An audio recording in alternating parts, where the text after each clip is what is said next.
All right, well, now we come to the second part of today's presentations, which is all about God's gifts to develop my loving self.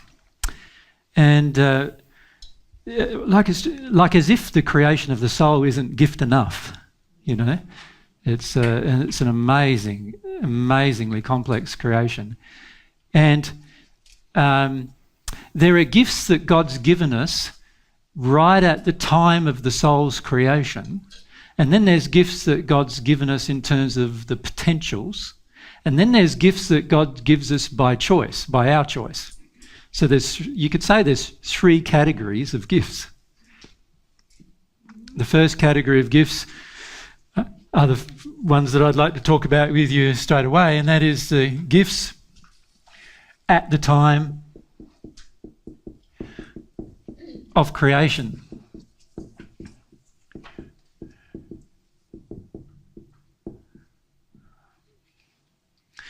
Now, you've already been introduced to some of these gifts. You probably haven't thought of them as such, but you've been introduced to some of these gifts. So what are they? What are some of these gifts that you've been introduced to already that happened at the time of creation? So it's got to be at the time of creation. Teresa, and then Cess on this side, Cecily. I'm wondering if creation's the same as conception, but free will. Yeah, so free will is at the time of creation, and we weren't conscious of it until conception. And even then, we didn't have a very good consciousness of it because we're just brandly newly born, you could almost say, at the time of conception. So yeah, so the gift of free will, that's an amazing gift, actually. And without the gift of free will, we wouldn't actually be free thinking, free, self-determined beings with self-responsibility. Cecily. That's what I was going to say, but I can think of something else. Yeah. The gift of the potential to receive God's love. Yeah, we're not looking at the potentials here, we're just looking at the actual gifts that God's given us. So if we come across to Glenda, then Cavill. Love. No. But he loved us at that time? He did, but it was an act of love, but it wasn't a gift that we received in our soul. Okay. That has to be by choice, if you pass it across to Cavill. The gift of the soulmate. Well, from God's perspective, there's no such thing as a soulmate. We are one soul, I suppose you could say. Yeah. If we pass it straight back behind you and back one more. Is it our personality? Our personality and nature, yeah. It's a very important thing that God created right at the beginning.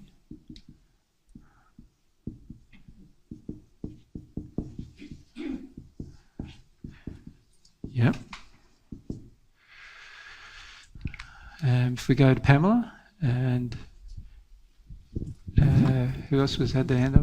Let's go, Pamela. The gift of God's laws. Yes, it's very important to understand those as a gift, because all of God's laws, in fact, all of God's highest laws, were all given, and they were actually all created before the soul was created, because the soul needed a framework in which to exist, and so the laws were created before the actual souls were created. So that indicates a lot of preparation went into the development of the soul, doesn't it? A lot of planning, if you like, preparation.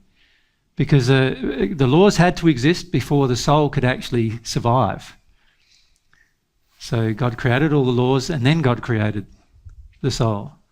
So God's laws are a gift to the soul. They're a gift to the soul in a number of ways, though, aren't they? They're a gift to the soul in that they allow the soul to grow and change and to expand, and in fact the highest laws allow you to expand infinitely. But on the other hand, they also allow your degradation. And isn't that also in a way a gift?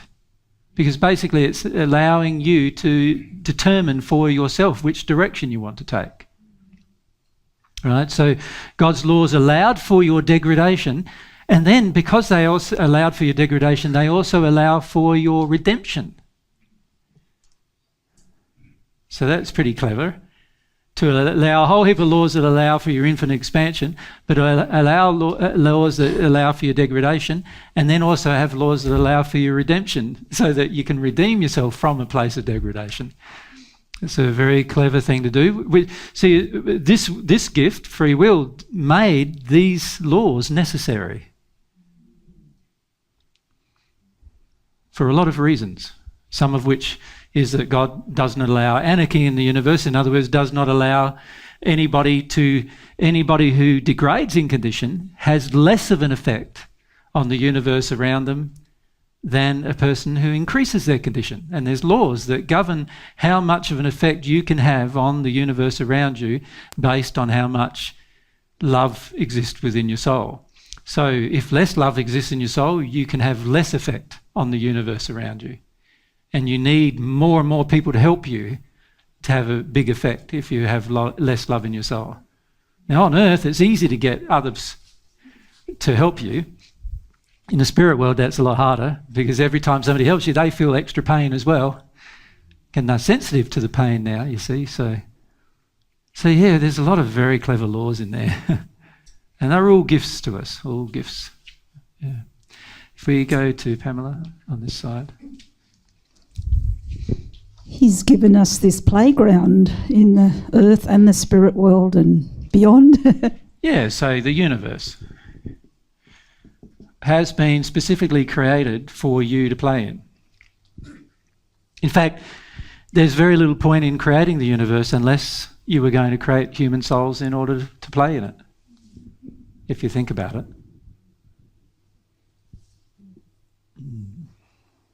So the universe itself is a gift to the soul to engage learning, engage growth, engage understanding, investigate. And it's also beautiful in such a way that even the people who do not choose to receive God's love still receive a large amount of joy because they got a whole playground to play in still, but they're just limited in how far they can play. Right? But they've still got a playground to play in. It's not, and that's what I love about God too, and something that's not very understood on earth as well, is that God's not punitive or punishing. So even those people who choose to not receive God's love are going to have a relatively happy life.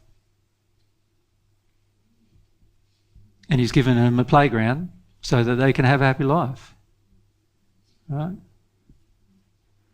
That's loving, isn't it? What do most parents do when a child chooses to reject them? You do everything possible to punish them, and a lot of times you get. I've seen people murder their children who've rejected them. So, and some parents will do everything in their power to make their child's life a misery when the child rejects the parent. God doesn't do that. He's not trying to make your life a misery, and not trying to make anybody's life a misery. So these are all gifts. These are probably the 4 primary gifts, aren't they? But Kelly, if we go to Kelly.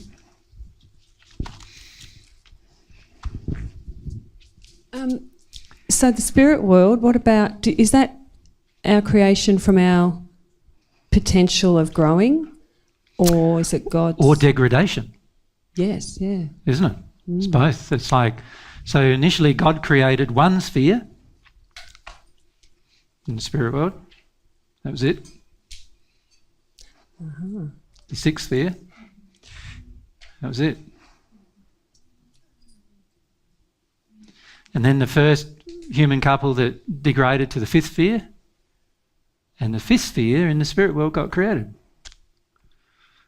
And then they, the other subsequent generations degraded. Now we have a 1st sphere, so-called. No one's ever degraded below that yet, but if we did, we'd have a -1 sphere, I suppose. I can't imagine it ever happening, because the pain that a person experiences in that state already is so great in the 1st sphere, in the lower parts of the 1st sphere, that it's probably not possible for anybody to live in higher amounts of pain, and so without there being some recognition. And so I doubt whether there'll be another sphere created. But we've gone down to the highest extreme amounts of pain, creating this lowest sphere, the first sphere. And then it wasn't until the 1st century that 7th sphere got created. Oh, wow. Didn't exist before then. And then once the first person became at one with God, it was the 8th sphere. And so forth and so forth. Each new sphere got created once the soul was in the capacity to create it. Yeah. And that was you, wasn't it?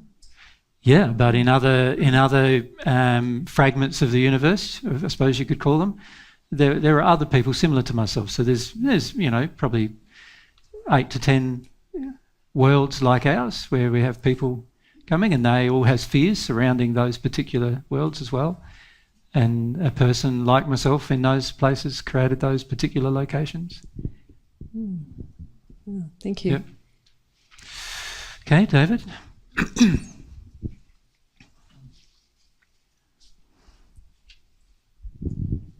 It's interesting you said that God gave us the universe to play in. And as adults in our facade, the word play has many different connotations, some of them negative. Whereas a child, when they play, they learn. Yes. And they learn by playing. Exactly.